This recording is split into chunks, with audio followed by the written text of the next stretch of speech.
نحمده ونصلي ونسلم على رسوله الكريم أما بعد فأعوذ بالله من الشيطان الرجيم بسم الله الرحمن الرحيم قال الله عز وجل شهر رمضان الذي أنزل فيه القرآن صدق الله العظيم اللهم صل على سيدنا ومولانا محمد معدن الجود والكرم وآلہ وبارک وسلم۔ لیلۃ القدر میں مطلع الفجر حق، لیلۃ القدر میں مطلع الفجر حق، مانگ کی استقامت پہ لاکھوں سلام۔ غوث اعظم بمنے بے سر و سامہ مددے، قبلہ دین مددے، کعبہ ایمان مددے۔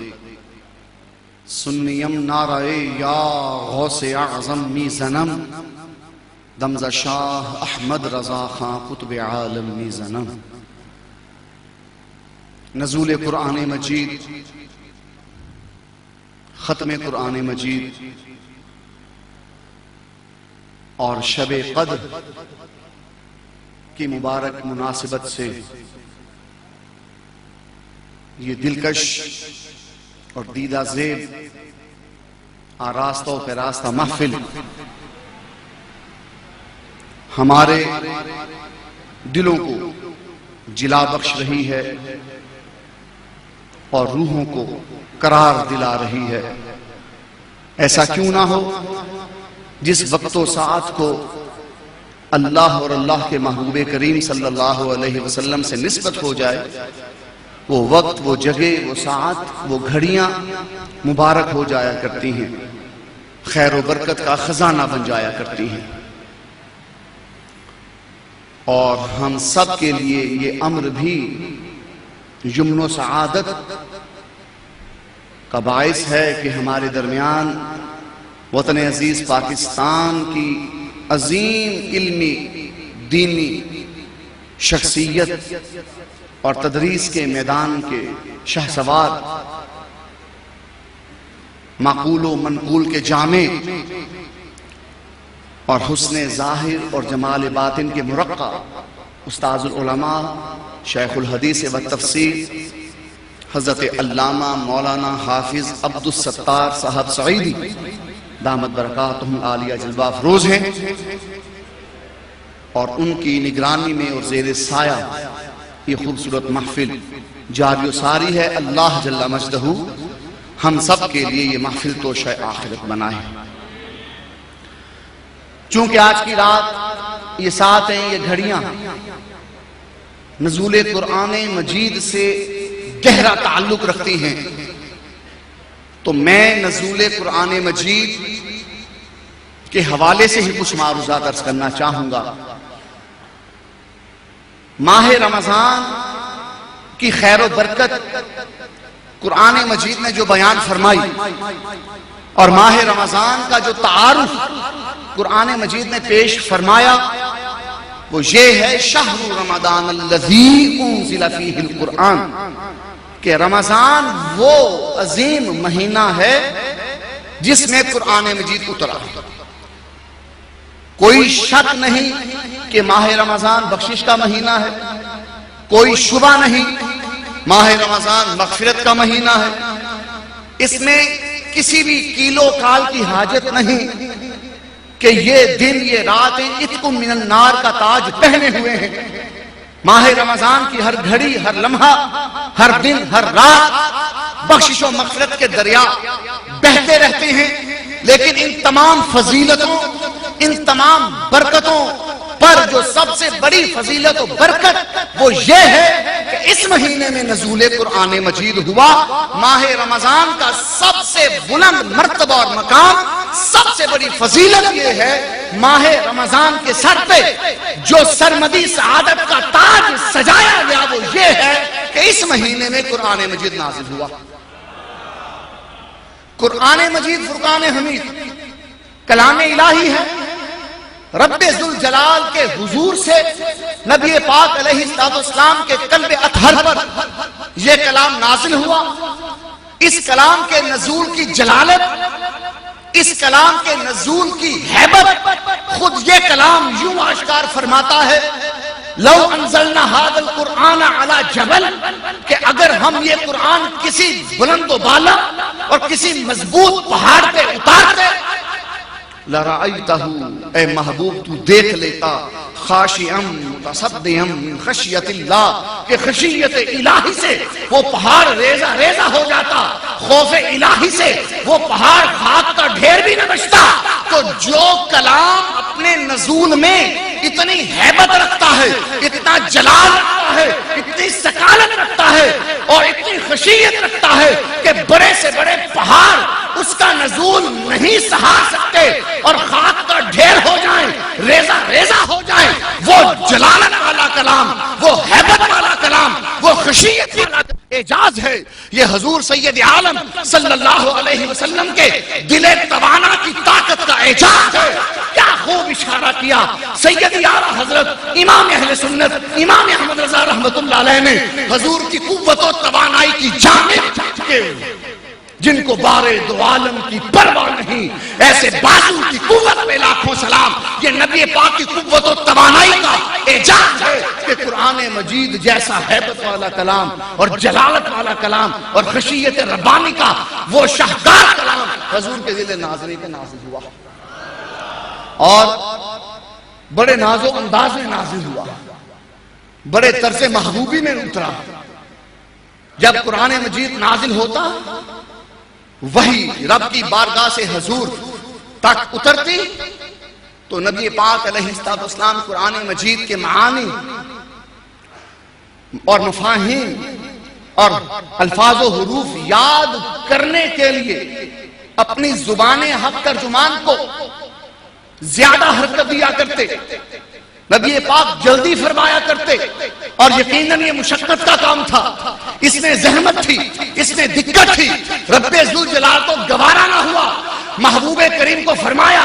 لا تحرک بہ لسانک لتعجل بہ ان علینا جمعہ وقرآن۔ اے محبوب، ہم نے قرآن مجید اتارا ضرور ہے لیکن تجھے مشقت میں ڈالنے کے لیے نہیں۔ تو ہاں اے آسمان نبوت کے چوگنی کے چاند، ما انزلنا علیک القرآن لتشقی،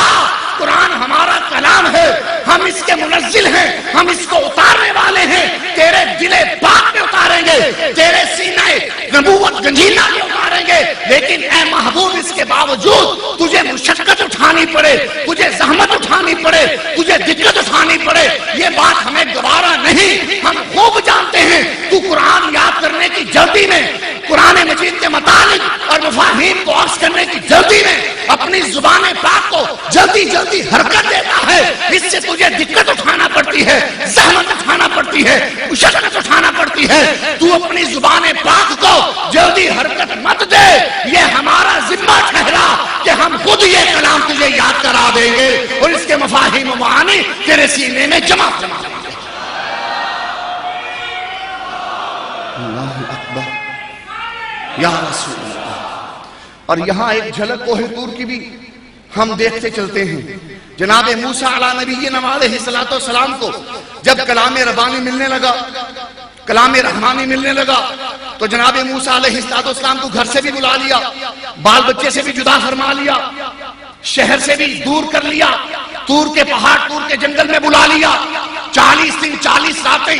عبادت و ریاضت مشقت اٹھانا پڑی، پھر کلام رحمانی نصیب ہوا، کلام ربانی عطا ہوا، تو رات شریف عطا ہوئی، لیکن مصطفیٰ کی طرز محبوبی اور شان محبوبی کا جلوہ بھی دیکھو۔ حضور سید عالم اگر بستر سیدہ عائشہ صدیقہ میں آرام فرما ہوتے ہیں تو قرآن مجید اتر رہا ہوتا ہے، اگر حسنین کریمین کو آغوش میں لیے ہوتے ہیں قرآن مجید اتر رہا ہوتا ہے، اگر ناکہ پہ سوار ہوتے ہیں قرآن مجید اتر رہا ہوتا ہے، اگر کافروں کے ساتھ برسر پیکار ہوتے ہیں قرآن اتر رہا ہوتا ہے۔ حضور گھر میں ہو قرآن اترے، حضور بازار میں چلے قرآن اترے، آقا آگے آگے جاتے ہیں قرآن پیچھے پیچھے آتا ہے۔ وہ موسیٰ کا مرتبہ مقام تھا جنہیں ریاضت کرائی گئی، مشقت چھڑائی گئی، لیکن یہ مقام مصطفیٰ ہے کہ حضور کو ایسی مشقت اٹھانے کی کوئی زحمت نہ دی گئی۔ قرآن مجید فرقان حمید رب ذوالجلال کی معرفت کا شاہکار ہے، رب ذوالجلال کی ذات و صفات کی برہان ہے، رب ذوالجلال واجب الوجود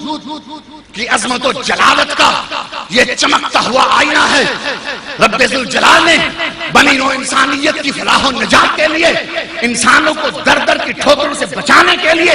انسانوں کو کار مذلت سے نکالنے کے لیے، انسانوں کو کفر اور شرک کی دلدل سے نکال کر توحید و رسالت کے گلستان میں بسانے کے لیے یہ کلام بھیجا، اور انتخاب مصطفیٰ کریم کی ذات والا صفات کا کیا۔ تمام آسمانی کتابوں میں سب سے بلند پایا کتاب قرآن مجید، اور جو آسمانی کتابیں جن جن ہستیوں پہ نازل ہوئی ان میں سب سے بلند پایا ہستی مصطفیٰ کریم کی ذات والا صفات، سب سے بڑی کتاب دی، سب سے بڑی ذات رب ذوالجلال نے سب سے بڑے محبوب کریم مصطفیٰ علیہ السلام کو۔ رب ذوالجلال قرآن مجید میں ارشاد فرماتا ہے اولم یکفیہم انا انزلنا علیک الکتاب یتلی علیہم، اے محبوب کیا ان کو کافی نہیں کہ ہم نے تجھے قرآن دے دیا اور تو ان پر اس کتاب کی تلاوت فرماتا ہے؟ کیا انہیں یہ بات کافی نہیں؟ کیا مطلب یہ کہ کفار منافقین انتہائی بے ڈھنگے سوالات کیا کرتے، بےہودہ قسم کی باتیں کیا کرتے، کبھی کسی طرز کا سوال، کبھی کسی طور کا اعتراض، کبھی کوئی بات۔ رب ذوالجلال نے ان کی زبانوں کو لگام ڈال دی، محبوب کریم کو مخاطب کر کے فرمایا اے پیارے محبوب تو ان کی باتوں کو دل پہ نہ لگا، تو اپنا دل مت دکھا، یہ دیوانے ہیں، یہ باولے ہیں، یہ پاگل ہیں، یہ جاہل ہیں۔ اگر انہوں نے ہدایت لینا ہوتی، اگر ہدایت ان کے مقدر میں ہوتی، اگر ان کے دل میں شعور و آگہی کا نور جگمگا رہا ہوتا تو یہ تیرے پاس آ کر بے ڈھنگے سوالات نہ کرتے، یہ تیرا رخ بدوہا دیکھ کر، تیرے حسن کا کمال دیکھ کر، تیرا جاہ و جلال دیکھ کر اور تجھ پر اترنے والی کتاب کی تلاوت سن کر ابو بکر صدیق کا غلام بن جاتے، عمر فاروق اعظم کے زمرے میں شامل ہو جاتے، علی اور غنی کی صف میں آ کر بیٹھ جاتے۔ اگر ان کو میرا کلام قرآن مجید کافی نہیں تو ان کی تسلی دنیا کی کوئی شے نہیں۔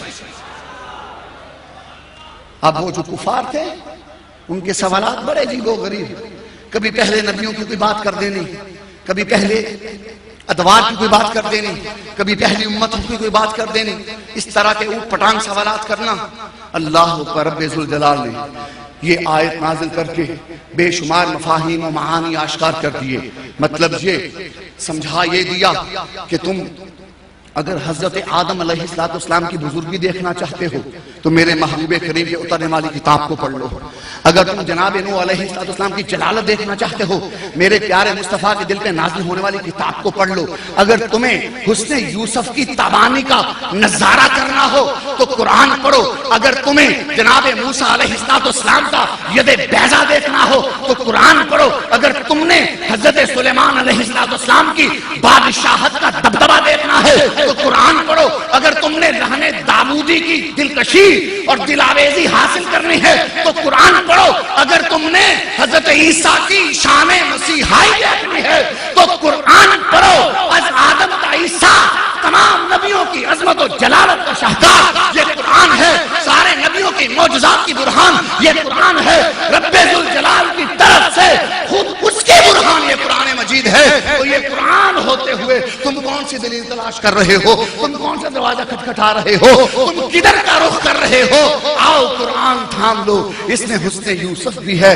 دم عیسیٰ بھی ہے اور ید بیضائے موسیٰ علیہ السلام بھی ہے۔ قرآن مجید فرقان حمید سید اعلیٰ حضرت امام اہل سنت امام احمد رضا رحمت اللہ علیہ نے بڑی پیاری بات ارشاد فرمائی، فرماتے ہیں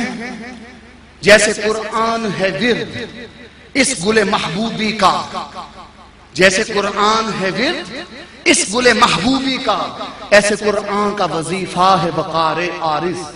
کہ حضور کو دیکھو تو قرآن مجید پڑھتے ہوئے نظر آتے ہیں، اور قرآن کو دیکھو تو حضور کی تلاوت کرتا نظر آتا ہے۔ اگر حضور کو دیکھو تو ان کی زبان پاک پہ یہ آیات چمک رہی ہوتی ہیں، الحمدللہ رب العالمین الرحمن الرحیم مالک یوم الدین ایاک نعبد و ایاک نستعین۔